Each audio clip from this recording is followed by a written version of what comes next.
नमस्कार। खबरों के इस बुलेटिन में ਤੁਹਾਡਾ स्वागत है। मैं हाँ तरनजीत कौर। पेश ने ਹੁਣ ਤੱਕ ਦੀਆਂ ਖਬਰਾਂ। प्रधानमंत्री नरेंद्र मोदी ने राष्ट्र निर्माण में भारतीय जनता पार्टी के वर्करां के योगदान की शलाघा की है। अपने ट्वीट सुनेहा में प्रधानमंत्री ने कहा कि केंद्र और ਵੱਖ-ਵੱਖ सूबियां में भाजपा ਨੂੰ सेवा करने का मौका उसके पार्टी वर्करां की अहम भूमिका कारण मिलिया है। उन्होंने कहा कि पार्टी वर्करां ਦੀਆਂ पीढ़ियां ने अपना जीवन पार्टी ते राष्ट्र निर्माण ਲਈ समर्पित किया है। उन्होंने कहा कि नमो ऐप विच कमल पुष्प नाम नाल बहुत ही रोचक श्रेणी है जिस विच जनसंघ के समय तो लैके हुण तक प्रेरक पार्टी वर्करां बारे जानकारी हासिल की जा सकती है, जिन्हां पार्टी विचारधारा के प्रचार प्रसार में सख्त मेहनत की। प्रधानमंत्री ने लोगों को इस श्रेणी में योगदान करन अते इसनूं समृद्ध करन दा सੱਦਾ दिता। केंद्रीय गृह मंत्री अमित शाह ने जोर दे के आख्या कि सरकार की नीति अतवाद नूं किसी भी कीमत ते सहन ना करन दी है, क्योंकि ये मनुखता के खिलाफ है। जम्मू कश्मीर के पुलवामा विखे CRPF के जवानों को संबोधन करदिआं उन्होंने कहा कि फौज और नीम फौजी बल देश की सरहद की हर कदम ते रक्षा कर रहे हैं। उन्होंने कहा कि कश्मीर विच विकास का एक नवा युग शुरू हो गया है जिसका असर साफ दिखाई दे रहा है। अमित शाह ने कहा कि किसी को भी जम्मू कश्मीर विच अमन और विकास की प्रक्रिया विच अड़िक्का बनने की इजाजत नहीं दी जाएगी। सभी जवानों के साथ बिताना चाहता हूं और आप लोगों के साथ आपके अनुभव, आपकी कठिनाइयां और आपके जज्बे को देखना भी चाहता हूं, कठिनाइयां और अनुभव को जानना चाहता हूं।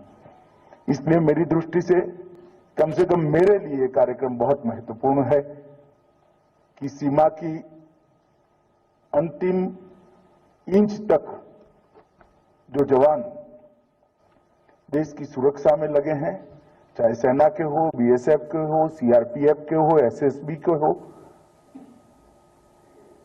उनके साथ रहने का मौका मेरे लिए भी बहुत महत्वपूर्ण कार्यक्रम है। सेहत मंत्री मनसुख मांडविया ने कहा है कि प्रधानमंत्री आयुष्मान भारत सेहत बुनियादी ढांचा मिशन भविष्य विच विश्व महामारी वर्गे हालात नाल नजिठण विच मदद करेगा। नवी दिल्ली विच उन्होंने कहा कि कोविड-19 ने देश में सेहत बुनियादी ढांचे में सुधार का मौका दिता है और सरकार ने 64,000 करोड़ रुपए की पूंजीकारी नाल प्रधानमंत्री आयुष्मान भारत सेहत बुनियादी ढांचा मिशन शुरू किया है। उन्होंने कहा कि कैंसर और शूगर वर्गियां बीमारियां के इलाज और मुढ़ले पद्धर ते रोकथाम लई सरकार ने 1.5 लाख सेहत और आरोग्य केंद्र स्थापित करने का फैसला भी लिया है। देश भर विच अज तो विजिलेंस जागरूकता हफ्ता मनाया जा रहा है। इसका मंतव भ्रिष्टाचार के खात्मे लिए आम लोगों में जागरूकता लियाउणा है।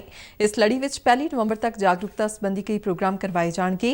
इस मौके केंद्र सरकार के ਵੱਖ-ਵੱਖ महकमिਆਂ में सौं चुकदियां स्टाफ वालों जीवन के सारे खेत्रों में ईमानदारी और कानून के नियमों का पालन करने का अहद लिया गया है। इस वरे जागरूकता का थीम है सुतंत्र भारत @ 75 सत्यनिष्ठा तो आत्मनिर्भरता। इस दौरान विजिलेंस जागरूकता हफ्ते संबंधी एक सुनेहे विच राष्ट्रपति रामनाथ कोविंद ने खुशी जाहिर करदिआं कहा कि भारत कोल कौमी अखंडता ते नैतिकता की लंबी ते बहुत पुरानी रवायत है। उपराष्ट्रपति M वेंकैया नायडू ने आस प्रगटाई कि सारे नागरिक और हितधारक भ्रिष्टाचार खिलाफ लड़ाई विच रल मिल के काम करनगे। प्रधानमंत्री नरेंद्र मोदी ने इस हफ्ते के आयोजन नाल जुड़े सारे लोगों को बधाई दी और कहा कि पिछले 7 वरियां में सरकार ने भ्रिष्टाचार को किसी भी कीमत ते सहन ना करन दी नीति अपनाई है। उन्होंने कहा कि सारे नागरिकों भ्रिष्टाचार खत्म करने लिए खुद को फिर तो समर्पित करना चाहिए है।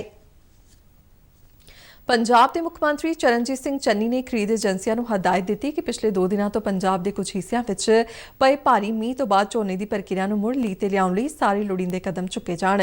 मुख्यमंत्री के दिशा निर्देशों से कार्रवाई करदिआं खुराक सिविल सप्लाई और खपतकार मामले के सकत्तर गुरकीरत किरपाल सिंह वालों सारियां खरीद एजेंसियां FCI और मंडी बोर्ड के मुखियां की मीटिंग सदी गई।